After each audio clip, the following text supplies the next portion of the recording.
这是哪儿？我不是正驾驶白帝战机在南洋上空执行作战任务吗？怎么出现在了一架民航客机里？楚晨，真的太让我失望了。你高考150分，还好意思坐在我旁边？真不知道你哪来的脸面参加毕业旅行。你不嫌丢人，我还嫌丢人呢。什么？楚晨竟然只考了150分，那岂不是连本科线都没过？本科啊，你也太高看这个吊车尾了，这分数他连上大专都费劲。我记得林婉婉好像考了600多分吧，她这么优秀，怎么会和楚晨这个垃圾在一起？我们分手吧。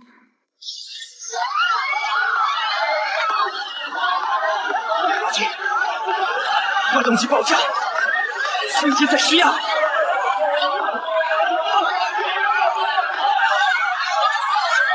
请大家不要慌乱，我们的飞机正在通过不稳定气流区域，大家都坐在自己的座位上，系好安全带。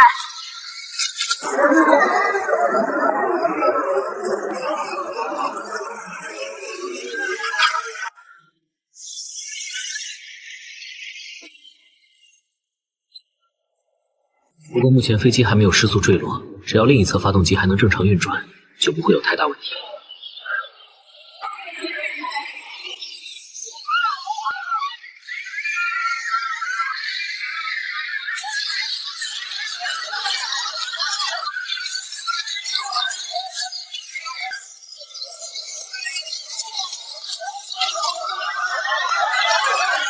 8133，收到，请回答。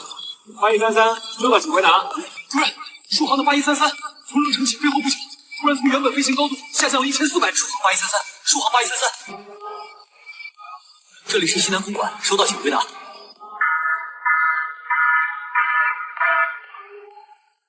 主任，8133挂紧急代码了。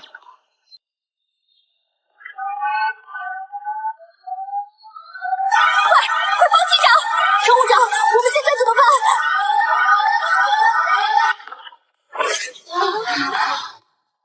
我从小就是飞行天才，请你们相信我，我能带你们安全着陆。楚晨，你疯了！快回来！不要再给大家添乱了！我相信他，他是个高考都只能考150的废物，想被楚晨这个废物害死！同学，你确定你会驾驶飞机吗？现在飞机上坐着的是119位乘客，这是100多条的生命。我希望听到你认真的回答，你究竟会驾驶吗？现在客舱已经失压，你们谁能保证3位机长能够在燃油耗尽前恢复意识？如果燃油耗尽，飞机还没有降落，那等待我们的只有撞山或者坠毁，到时候大家都会死。就你们如果想死，可以继续祈祷机长能够醒来，但如果不想，就让我接管驾驶，这是你们活下去的唯一选择。相信我。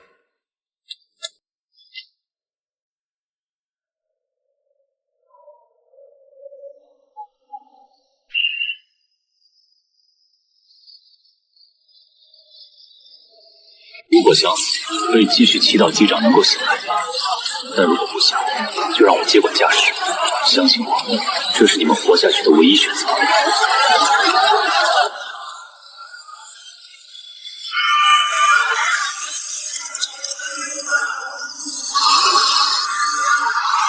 他好像真的会开飞机，一个刚毕业的高中生，难道真会操作一架空客 A319 客机？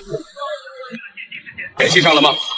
主任，8133会不会遭遇了劫机事件？应该不是，如果真有劫匪劫机，他一般不会保持无线电静默，那就只有最后一种可能了。8133客机正在经历一场极其凶险的事故，立刻联系军方，让他们派出战机准备对8133进行伴飞。机起飞，西北航线护航，保持1级警戒，出动。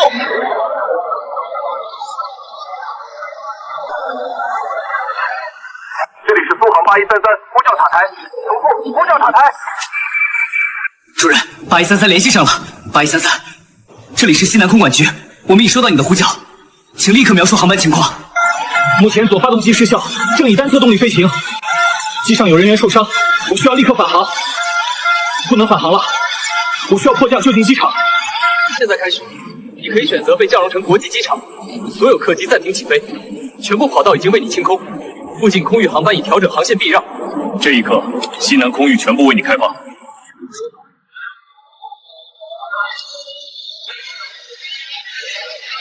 山，你个废物！你想害死我们吗？我就知道他根本不会开飞机，再这么下去，我们会撞山追毁的。儿，我不想死，我还不想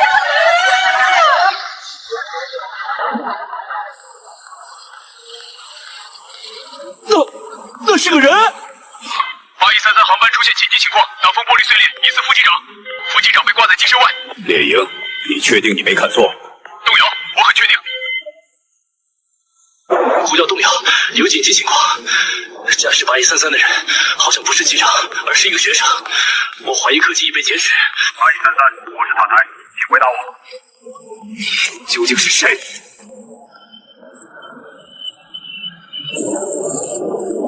如果这两团雷云成功融合，以飞机目前的状况，绝对无法成功穿过雷区。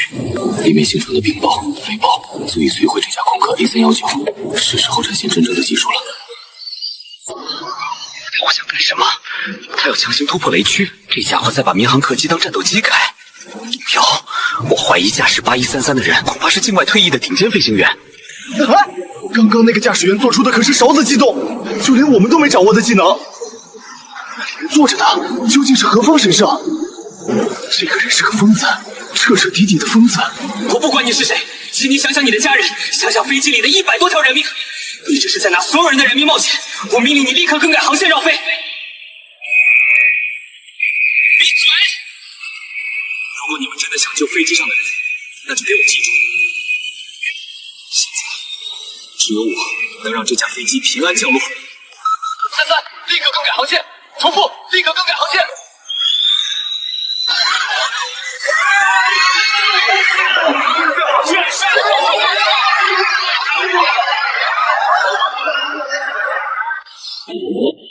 完了，这种情况下，飞机上的100多人绝不可能有任何生还的希望。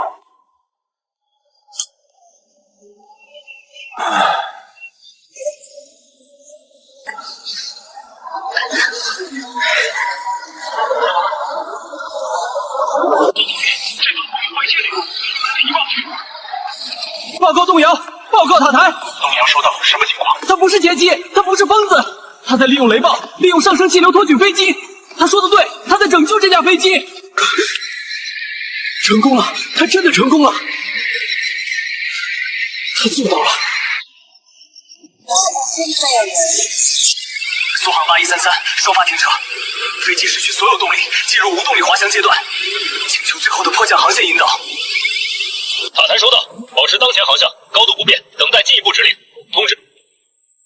通知军方，立刻启动最高等级空难应急预案，通知荣成机场所有单位准备迎接。残骸是绝不可能。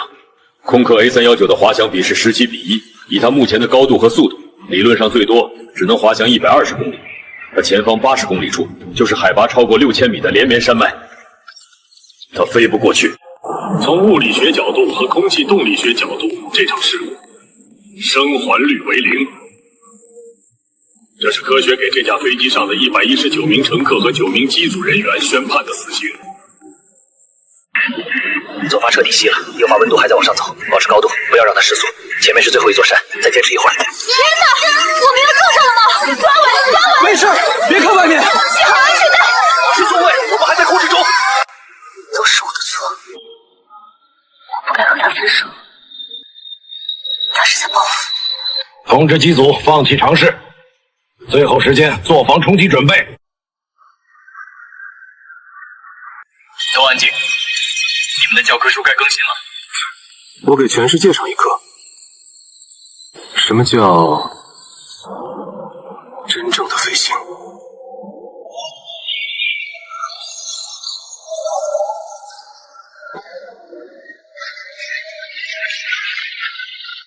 他在利用气流补充能量。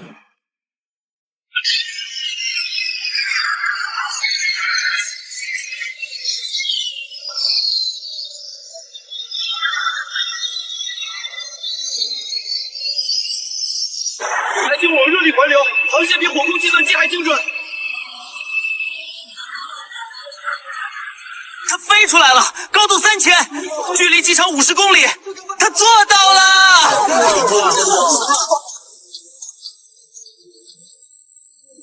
8133请求建立盲降，报告地面风速风向。快把数据报给他。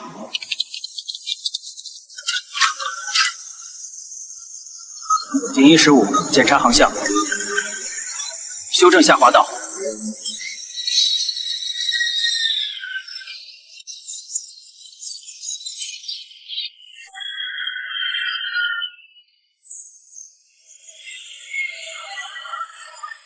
写了教科书，它就是教科书。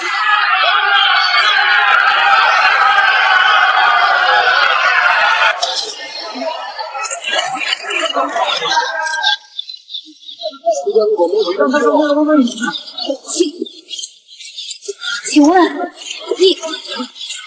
你到底是谁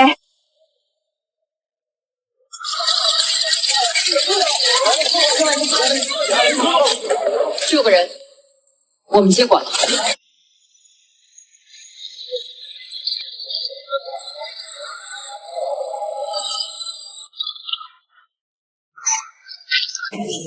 8133，是不是你的首要目标？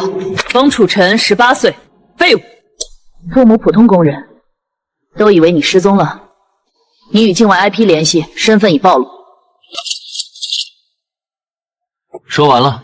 我患超忆症，所有读过的书、看过的画面都刻在脑中，可逻辑推演。我是航空迷、军事迷，用零花钱买了上万小时飞行模拟器时长，比如 DCS 的 MiG-21 bis、X-Plane 的 VMAX 插件。钱组长，他心理素质超出人类范畴，一切可能对他失效。隔离审查继续。胡闹！谁伪造数据？人类不可能飞出这种曲线，这不是天才，这是妖孽。你们不懂飞行，这人对空军的价值超过一个集团军，能力必须由军方评估。让他飞6代机模拟器，能复现黑匣子操作。我用2颗星担保他是国之重器，不能亲自绑了送你门口。进入模拟器，开始吧。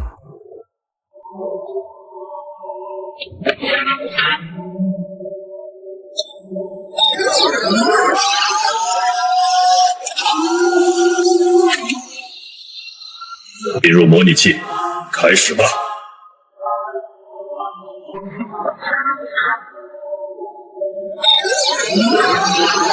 模拟器启动，右侧引擎起火，液压系统失效，驾驶舱失压。无动力滑翔阶段，山机气流利用数据重合率，电推力20%。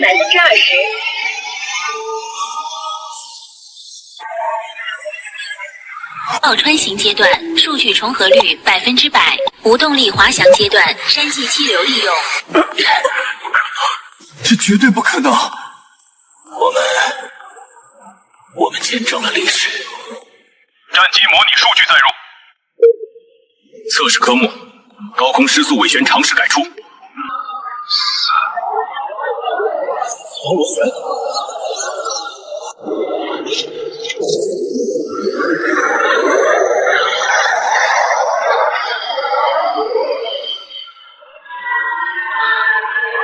这才是开始。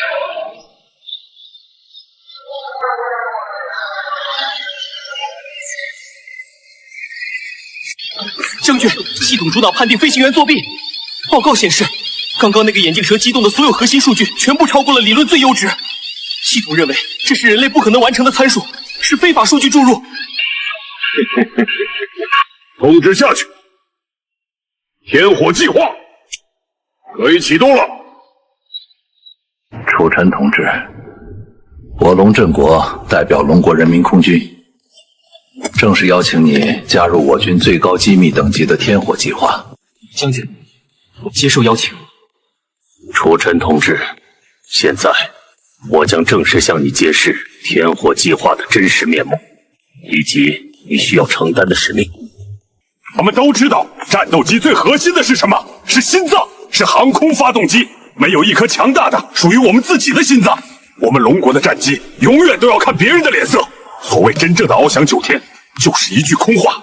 天火计划就是我们龙国倾尽国力赌上空军未来30年命运，它的成败关系到我们未来能不能挺直腰杆，守护好我们的领空。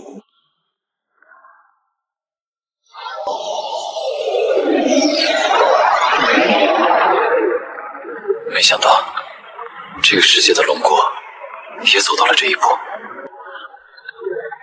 我可以保证，我们的计划核心，也就是代号龙心金的发动机，在设计理念上已经颠覆认知，但是项目因2个前所未有的瓶颈，已停滞将近1年。第一点，材料学。新一代单晶漩涡叶片在极高温度和转速下寿命不够，每次使用都会出现裂痕。第二，飞控系统。为了配合极致推力，我们设计了全新气动布局，但在跨音速和高攻角状态下，会产生无法抑制的动态传震。如果无法解决，结果就是机毁人亡。楚尘同志，我知道你对此会有压力，但是我们整个项目组现在就缺少你这种天才。我们需要你，需要你的能力带我们打破所有飞行常规。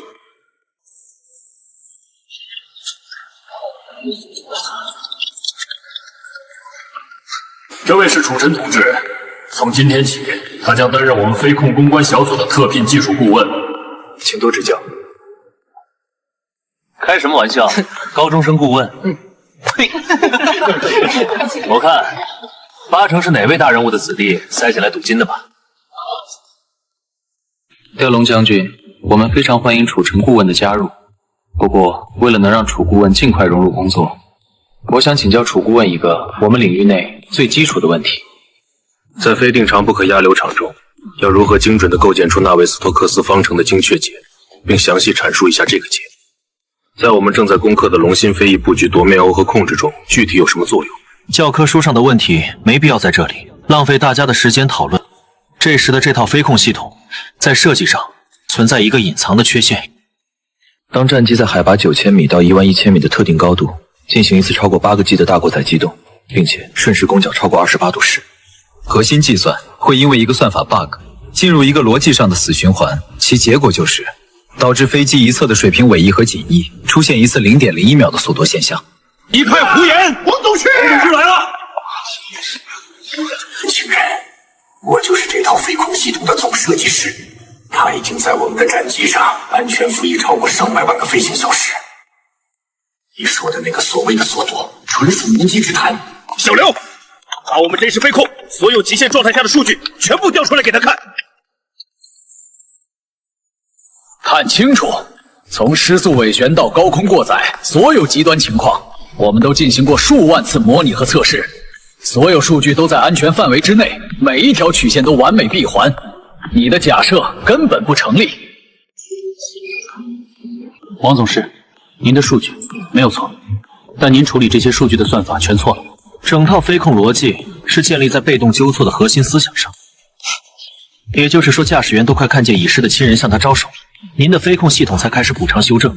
这套逻辑应对大部分错误够用，但是在我刚才说过的极限临界点，飞行姿态的异常和失控是同步的，它的时间是0.01秒，甚至更短。您这套被动挨打的算法根本没有反应时间。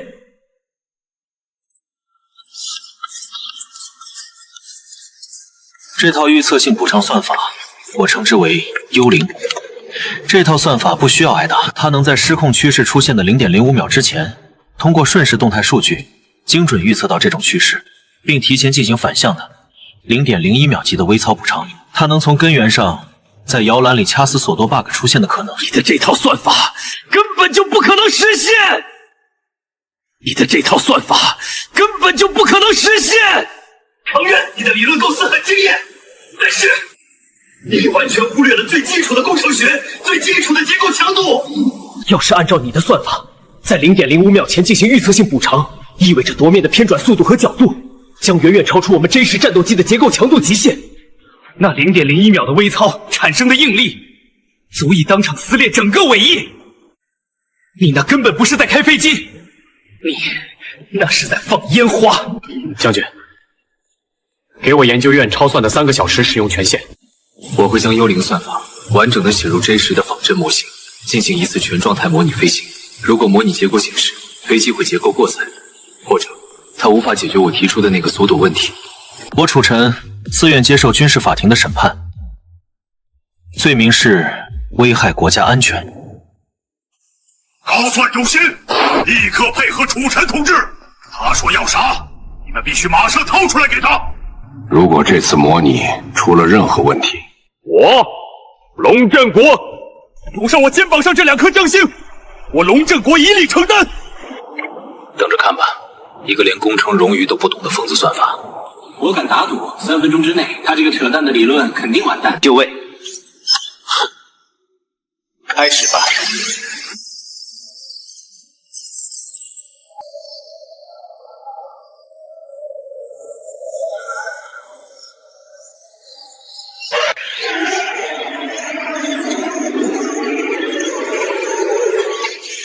这就是我们的系统，就是这么牛！警告，夺命锁死风险值超过阈值，临界状态触发。姿态失稳，虚拟机体解体，锁定所有数据，送入回溯舱。又在28度前折断，不可能！继续。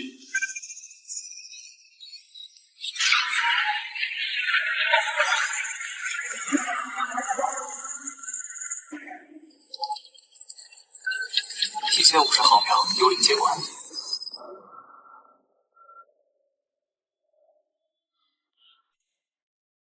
过去了。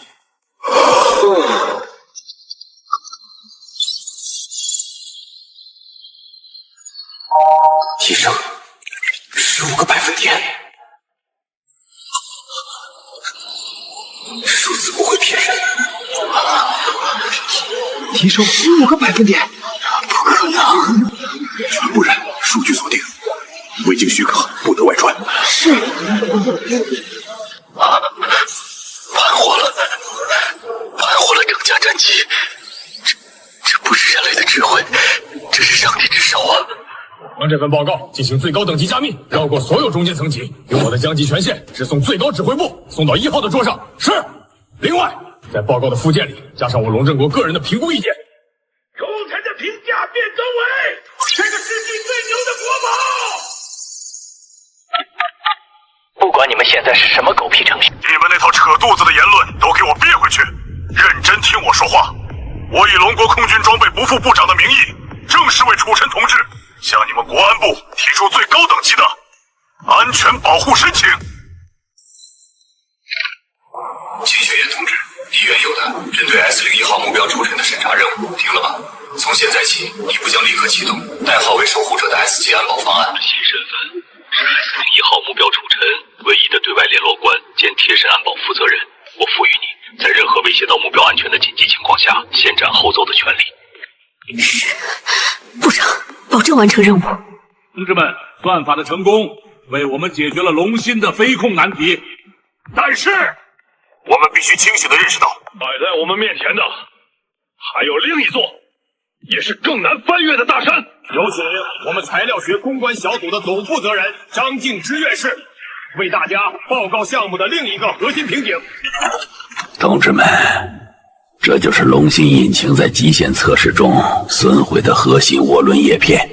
龙芯要想达到我们设计中足以媲美 F119引擎的恐怖推力，根据我们的计算，它的涡轮前温度必须稳定的达到2200开尔文。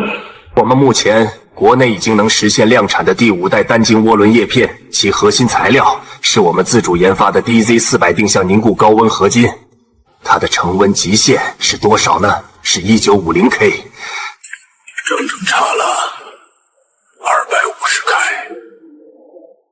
同志们，我必须告诉大家一个残酷的现实，这已经不是生产工艺的问题了，这是基础材料学上的代差，是我们龙国整个工业体系在现阶段都完全无法逾越的天堑。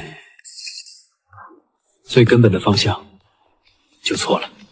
你竟然说方向错了？必须采用古来合金体系。不可能！我承认你在飞控上是天才，但在材料学上你这是扯淡。配方呢？你能拿出配方吗？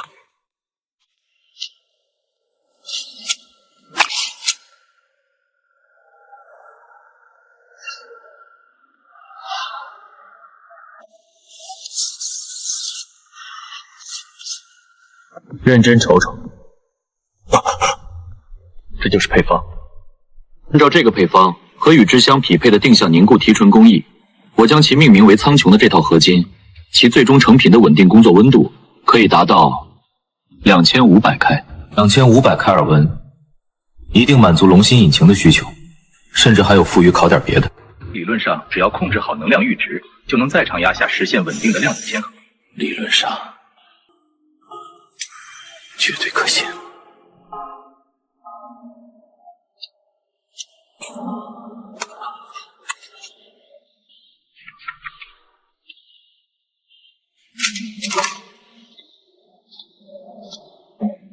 楚老师，杜老师，您给的配方简直是上帝的杰作，但是我不知道该怎么把它造出来，请您教教我。王总师，您严重了，我们一起探讨。楚老师，第一个问题，真空度要达到您配方要求的无尘环境，我们现有的真空熔炼炉需将压力控制在多少帕？还有干锅材料要耐受2500开尔文的高温，我们测试了所有已知材质，均无法满足条件。我们得采用真空感应熔炼技术，在真空环境下直接对金属内部进行加热。至于核部，我们要用拖的思路，利用磁悬浮让合金进行无接触熔炼，最后是定向凝固。我们必须用这个液态金属冷却定向凝固。我仿佛看到了我们国家航空事业的未来，一个再也不受任何人掣肘的未来。楚老师，从今天起，我代表研究院正式聘请您，担任我们9号研究院材料与工艺首席顾问。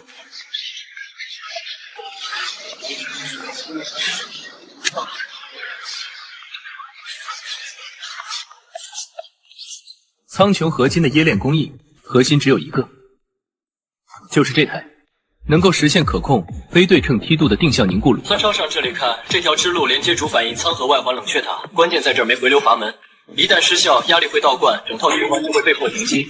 所以我们要求启动前必须完成2次独立校验，哪怕多花几个小时也值。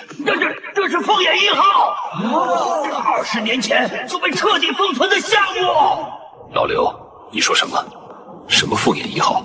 是你忘了？20年前，我们研究院最大的一次事故，一群天才提出可控非对称梯度理论，耗资巨大建造原型机，代号凤眼1号。不玩了，我们有世界最先进的菜谱，却发现我们连能用的锅都没有。老王，现在怎么办？还能怎么办？从零开始，重新复刻凤眼1号。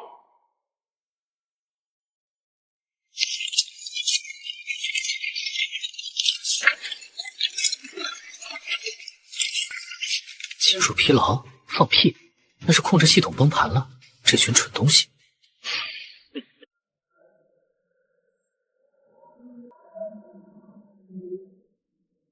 真是一手好牌打了个稀碎。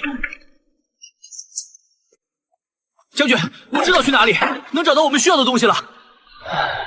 你知道你在说什么吗？你知道7号实验室是什么鬼地方吗？20年前，凤眼1号最后一次点火试验，控制程序崩溃，炉心超压爆炸。从此7号实验室用水泥封锁。将军，我查过那份事故报告，事故的根源是他们的控制算法有毛病，而不是设备本身的硬伤。林望东总师当年没能解决的问题，我能解决。我楚尘愿以我的性命担保，重启7号实验室。若任务失败，我愿承担全部责任，接受军事法庭的最高审判。好，我陪你赌上这身军装，给我接最高指挥部，立刻，马上！小子，活着回来！放心吧，我可没那么容易死。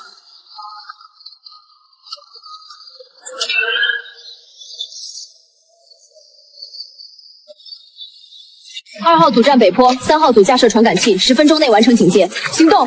汇报间隔保持2分钟，不要掉队。把这门给撬开。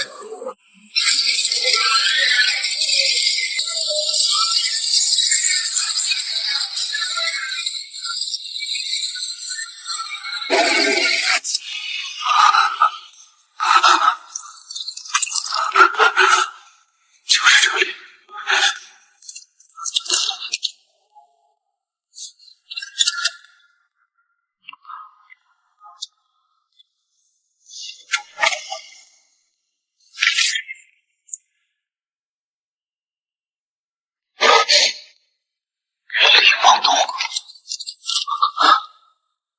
2元矢量喷口，第6代战斗机猪龙。高空高速可变前掠翼气动布局，继太行系列变循环发动机一体化构想。这不就是我前世驾驶的白帝吗？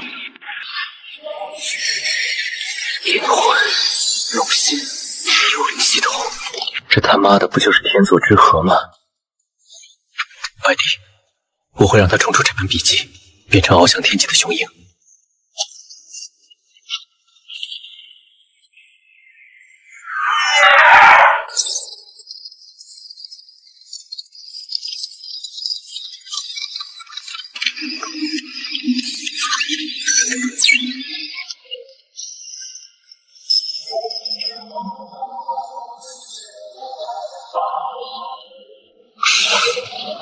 模块重启后温度没有降下来，把 C12号管路改成并联，阈值调到2.5，先稳住功能。收到。明白。温度曲线平了，开始自检了。启动自检，核心环稳定，数据全部转绿。好，让他自己呼吸一会儿。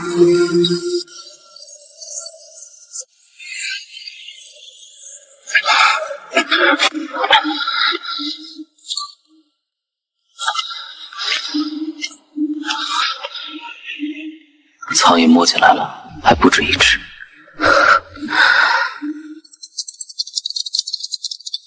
落地传感器没有任何反应。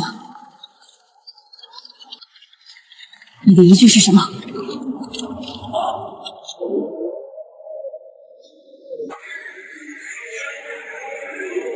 我的直觉。进入小组保持警戒，维持线位，注意信号监控。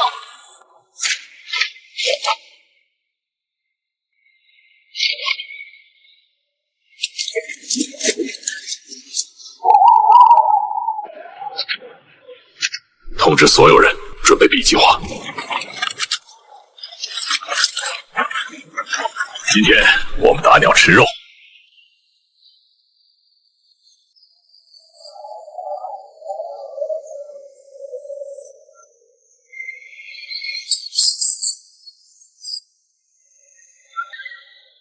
给我踩死油门，转向30度，撞他的左前轮。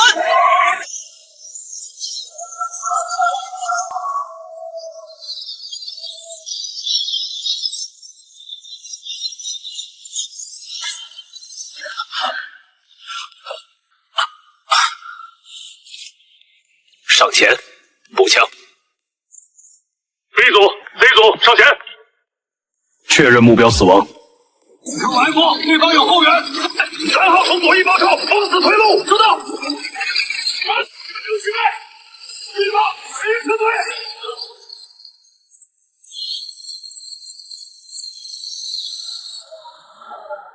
路让开，别挡路。将军，提到海文锁定，不需要你提醒，别耽误时间。将军，病房在东侧。知道了，右转就是 ICU。明白。坚持住，我来了。混账东西，在我们的土地上种我们龙国的国宝，这群杂碎是在找死！立即终止7号实验室的所有现场工作，马上将土神同志转移至地宫，进行最高级别的物理隔离保护。立刻把封锁线前推2公里，任何人不得接近研究所，明白吗？将军，我不同意。躲起来，那不就等于把刀柄交给了敌人？我们这样只会陷入被动防守，直到有一天，他们找到一个我们防不住的漏洞。恰恰相反，我得出去吓吓他们。我要回到公众视野中去，以苏杭8133英雄的身份去大学报道。你这是疯了！让一个国宝去当诱饵，我不干！您是想让一条毒蛇永远藏在我们看不见的黑暗角落里，随时准备跳出来咬我们一口，还是想把它引到我们提前布置好的主场，一棍子砸他7寸上？就按你说的办。这次行动代号诱饵。杭8133英雄少年楚晨因其卓越贡献被中海航空航天大学破格录取。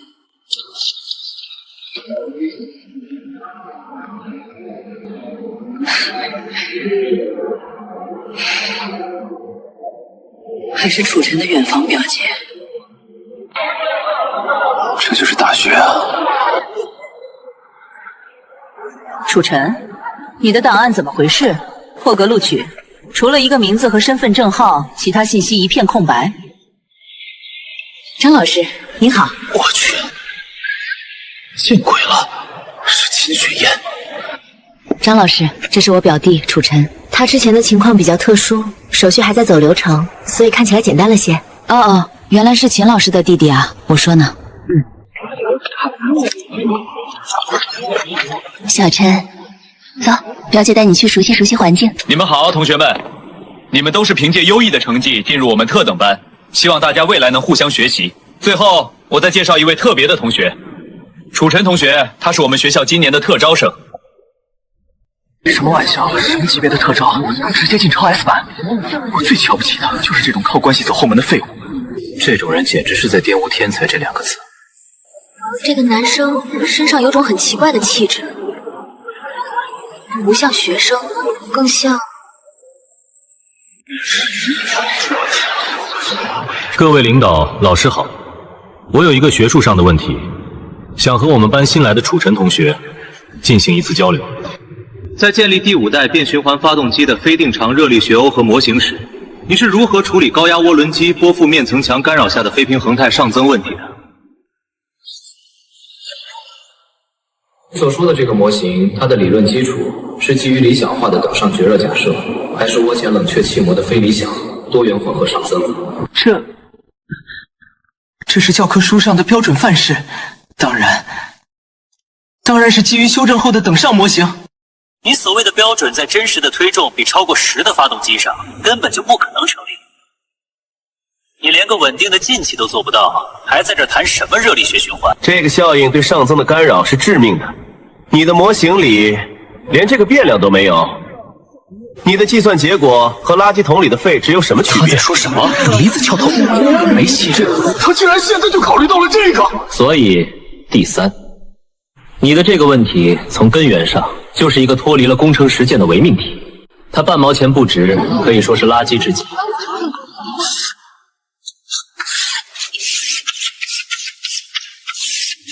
论龙芯引擎在 M3.5 跨音速动态传振临界点如何构建坚固结构强度冗余与微秒级推力响应的协同控制矩阵。这不可能，太美了。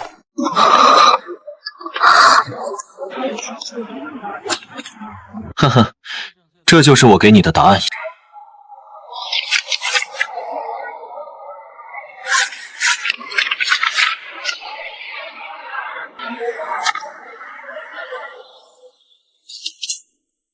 是他，高明远、林望东的师弟，他是这个世界上唯一可能理解林望东那套疯狂理论的人。大家好，只要通过引入非线性雷诺应力，我的这个高式模型可以将精度提升30%。一个隐藏在模型核心方程组里极其微小的计算错误，如果将这个模型应用到凤眼1号的梯度温控算法上，有些热量会瞬间失控，其结果只有一个：连人带炉子一块炸上天去。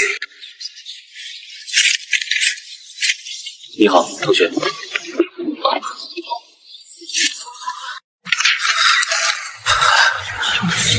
此错误若应用于凤眼，则炉毁人亡。原来是这样。那传纸条的会是谁？难道是那个开学第1天就把慕容飞的骄傲踩在脚下，然后便彻底沉寂的特招生楚尘？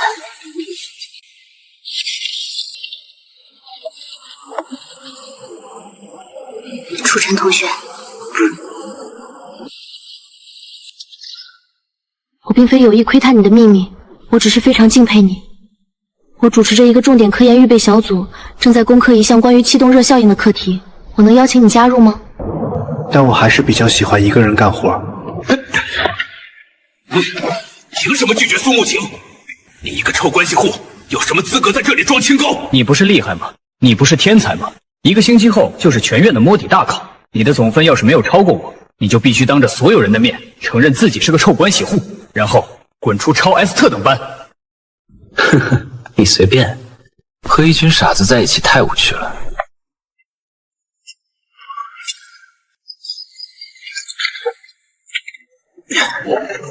这玩意儿谁研究的？怎么这么重啊？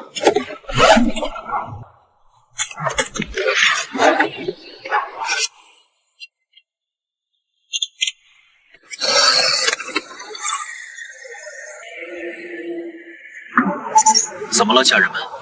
不要焦虑啊！主官，物理结构的修复评估完成了，但是我们发现了一个麻烦事儿，它的内部结构设计跟我们学的不一样啊！我们不敢动了。王总师，我现在要求将当年事故发生前凤眼1号内部传感器的原始数据流传输给我。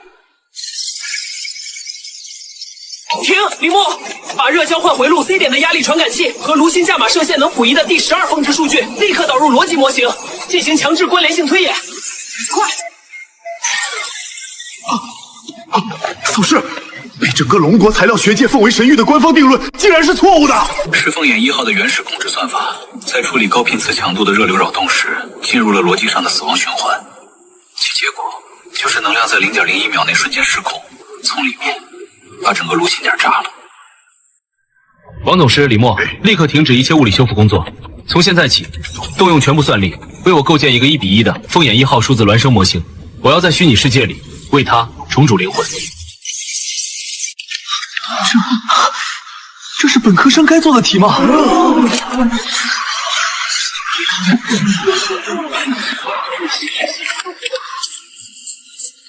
简单了，如果正经答题的话，大概只需要10分钟。你确定要现在交卷吗？我再检查一下。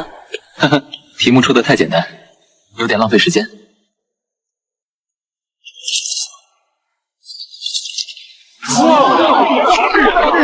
那可是地狱难度的试卷那可是地狱难度的试卷啊！我竟然只被扣了2分。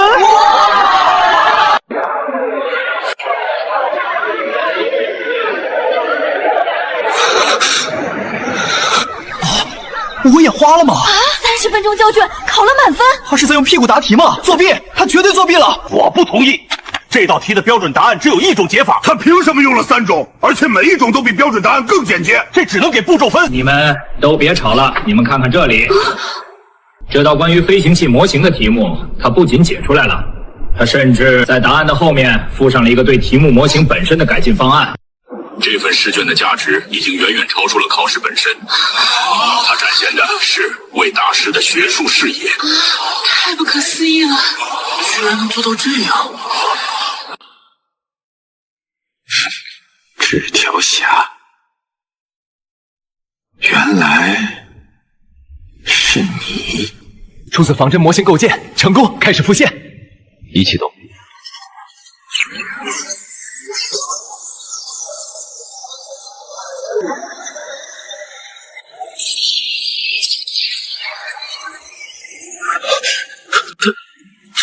推翻了20年的定论。那个，快植入幽灵算法，开始植入流程。量子桥接稳定，进度30%，核心结构同步，幽灵算法正在写入。漂亮，保持住，继续。警告：底层逻辑冲突。警告：驱动协议不兼容，模拟失败。又失败了，怎么会还是卡在这里？没用的，幽灵算法太先进了。而凤眼1号的底层逻辑是20年前的真空管计算机，我们缺少了能让他们对话的驱动程序，也就是令望东总师当年那套未完成的原始算法手稿。龙将军，启动你所有能动用的资源，哪怕是把整个国家翻过来，我不管他是死是活，是疯是傻，必须把林望东带到我的面前。怎么回事？还没有消息吗？报告首长，军方档案系统内查无此人。20年前，所有调离人员的记录都核对过了，根本没有一个叫林望东的。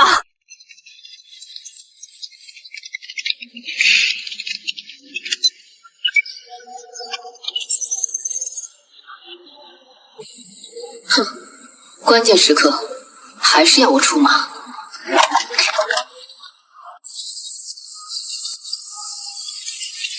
军统顾问啊，这些是我们能拿出来的最好的镇静方案了。不行的话，还有电击盾，都拿走。什么？我说了，都拿走。我只需要1样东西，给我准备一块白板，足够大的那种，还有几支记号笔。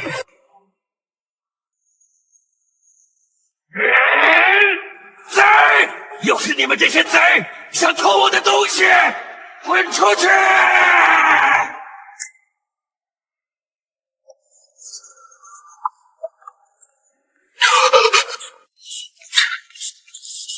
不可能，这不可能！这个世界上怎么可能还有第二个人知道？邪魔增益，在临界点无法抑制，为什么？你为什么要等邪波出现，再去想着怎么治他？那太慢了。你要是这么钻牛角尖，还不如去烤地瓜。如果一套厉害的系统不是去解决问题，而是在问题诞生之前就把它掐死在摇篮里。他们都说我是个疯子，他们都说我的东西是垃圾，我甚至都快要相信了。原来真的有人能理解我的想法。小子，我知道你们重启了7号实验室，你想让我回去，但我要亲手为我自己和那3个死不瞑目的兄弟证明，我必须是唯一的总设计师。成交。 5分钟之内，我要看到他最详细的内部结构损伤报告。明白。这里看来没什么问题了。我去，还有4个小时就封寝了，快走啊，大姐，来不及回寝室了。所有外部修复工作完成，各单位注意，准备重启炉心。好，终于等到这一刻了，启动程序，准备就绪。 李总师，不行！炉心的真空泵体内部结构被爆炸完全震碎，根本无法修复。这台真空泵是当年我亲手设计的，在20年前，这个指标就远超了国内外同类产品的总和。马上给我清查全国所有设备库存，管它是军用还是民用，就算把别人的实验室拆了，也必须给我找来一台能用的泵。把全国最顶尖的真空技术专家全都给我调过来，不愿意的直接绑起来，坐我的专机连夜飞过来。太超前了。 以我们目前国内的水平，想要复刻这样一台泵，至少需要2年的研发周期。完了，终究还是要倒在这最基础的工业硬件上吗？这设计思路比琼瑶剧都老套，都什么年代了，还在用机械涡轮分子泵？我给你们一个全新的设计方案，性能提升30%，制造周期1个月。 还提升3成，这小子是在梦里造高达吗？这是在侮辱科学，你这是在侮辱整个龙国的科研从业者！疯了，这人彻底疯了！你这是在侮辱科学！都给我把嘴闭上！你们没脑子拿出来成绩，代表处顾问做不到。应该1晚就能搞定这个真空泵。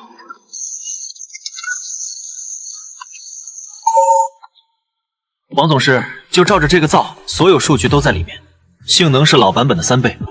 如果有事，随时找我，包售后。启动。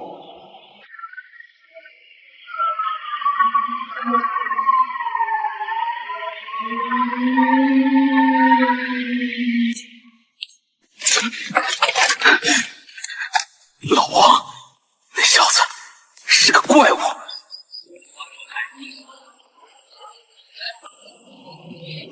不对，他 ID 控制的响应速度还是太慢了。如果用动态自适应蒙皮来主动抵消涡流，效率会高得多。热结构，大能灯火，这个连我爹那种级别的军工高管都只见过理论雏形的黑科技，他这个高考150的垃圾怎么可能知道？帮我查一个叫楚晨的学生，什么手段都行。怎么回事？一个学生值得你这么大动干喽？他肯定不只是个学生，他是个怪物。他知道动态自适应蒙皮。立刻停止查询！你个混账东西，到底惹了个什么诅咒？我警告你，从现在开始不许再研究那个叫楚晨的，想都不许想，否则我们整个慕容家都得因为你死去。启动最终的压力测试，让他给我超负荷转期12个小时。我要看到他每一个原子在极限压力下的反应。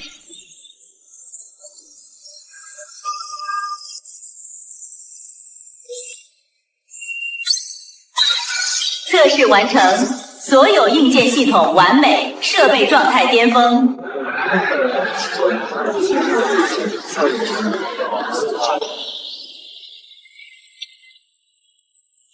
告总顾问，凤眼1号主体修复调试工作全部完成，硬件系统已具备重启条件，只等您亲自编写的核心控制算法注入灵魂。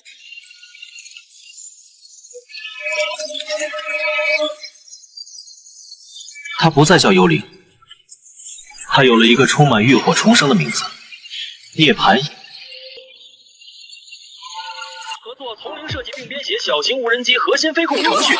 这他妈是本科生该干的活儿！开什么玩笑？这难度都够咱们写毕业论文了吧？楚晨，我们小组还缺一个端茶倒水的，你要不要考虑一下？楚晨同学，我们的项目遇到了一个瓶颈，我想只有你才能解决。没空，我还有别的安排。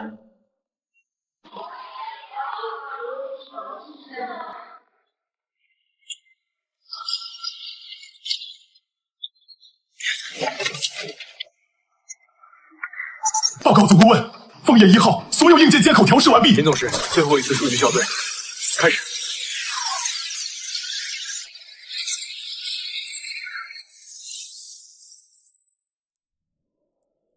涅槃算法与硬件驱动协议完美兼容。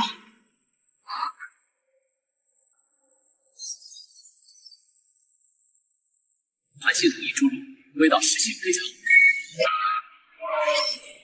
成了，真的要成了！无能源接入，这一次还会重演吗？哦呦，都给稳住！核心开始加温，将持续增强，做好防震。数据流确认，温度曲线仍然上升。今天失去啊！老魔，我们成功了！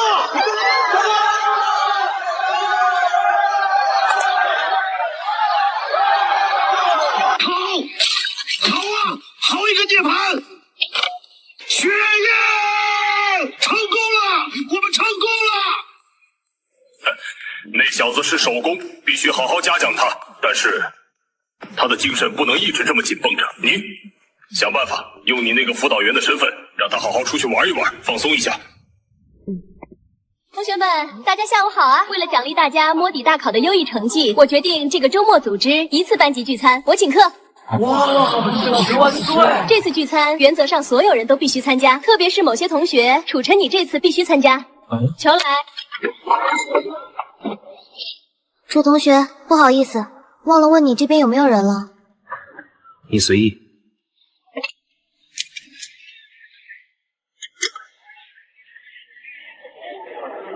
秦老师，您对表弟这么好，这么关心他，您男朋友不会吃醋吗？哎，秦老师倒也是想有人能吃醋，这不是还没找到吗？怎么，小苏同学眼光这么好，要不要给老师介绍一个呀？要有3组国安特勤在进行24小时不间断的流动保护，所有可能的狙击点、渗透路径全都被堵死了。你之前的思路错了，对付这种级别的目标，常规手段等于送死。要很干净防防雷，需要银宽了。无人机，灯光秀，我就只是灯光秀。不，那将是一场为楚晨量身定做的技术风暴。楚晨，整个学校都快因为慕容飞的挑战你的事情要炸了，你到底在干什么啊？快赶紧拿出来一个应付的办法。那个挑战不重要，这张图才有问题。这个疏散通道设计成了一个狭长的纺字形，这里会变成一个最完美的伏击点。任何一个安保设计师都不可能犯这种反人类错误，除非这是他们故意留下的。作战灭毒方案是由省级专家亲自设计并通过了数十次推演，请勿听信或散播任何不实言论，干扰正常的安保工作。一群坐在办公室里，自以为是的蠢货。他们不信，我已经动用了守护者的权限，在暗中布置部队，我们只能靠自己了。A 组、B 组注意，校庆当天给我把那个死亡拐角死死的盯住，哪怕是一只苍蝇飞过去，我都要知道它扇了几次翅膀。计划执行。引爆会场，刺杀目标。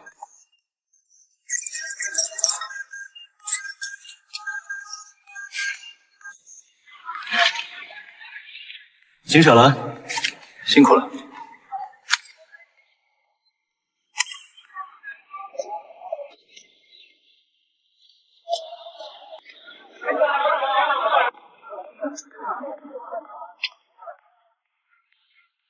慕容同学，很期待你今晚的精彩表演。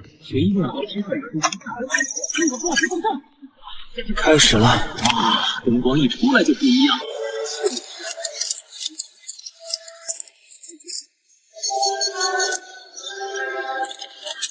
我去，好快的响应速度，太牛逼了！简直是神！科学需要实践的检验，我期待能与我们超 S 班的楚晨同学一同探讨飞行的未来。接下来就让我们用最最热烈的掌声，有请楚晨同学登上舞台。什么情况？他东西呢？不会吧？不会吧？他不会真的要临阵脱逃吧？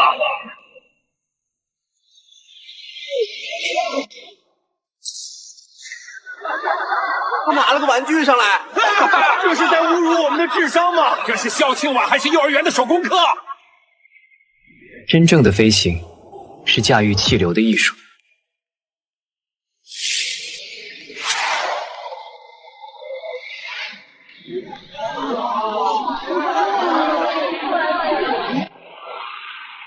这种外形怎么可能飞出40:1的滑翔比？老周，你看。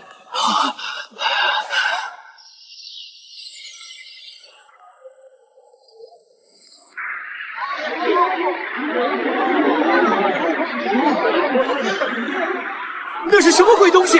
它哪来的动力上升啊？幻觉，这一定是蘑菇没手给我吃出幻觉了。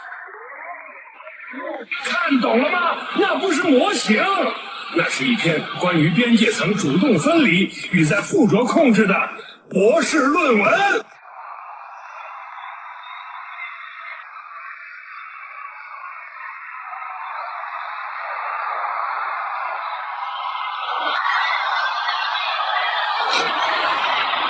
所有进食保持高度，准备收拢。5秒后重组成视形，目标主席台。箭头锁定，下压200米。听众，无论成叶向度都尽过来助胜。启动烟花，清除目标。明白。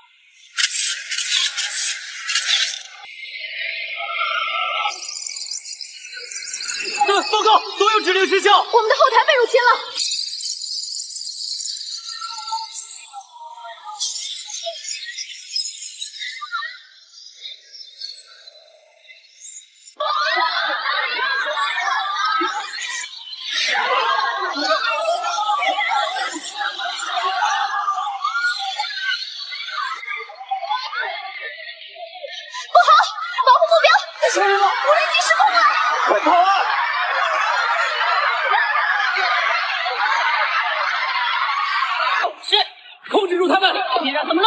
明白，全部封住通道。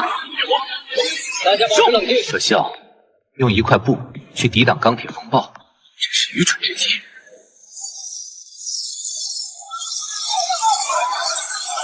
玩意儿！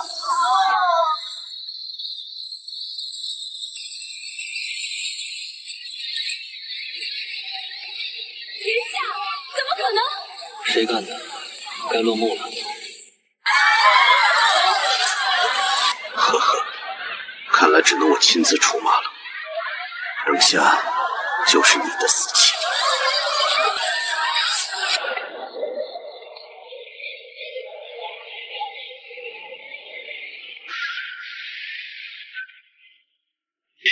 你们的努力不会被辜负。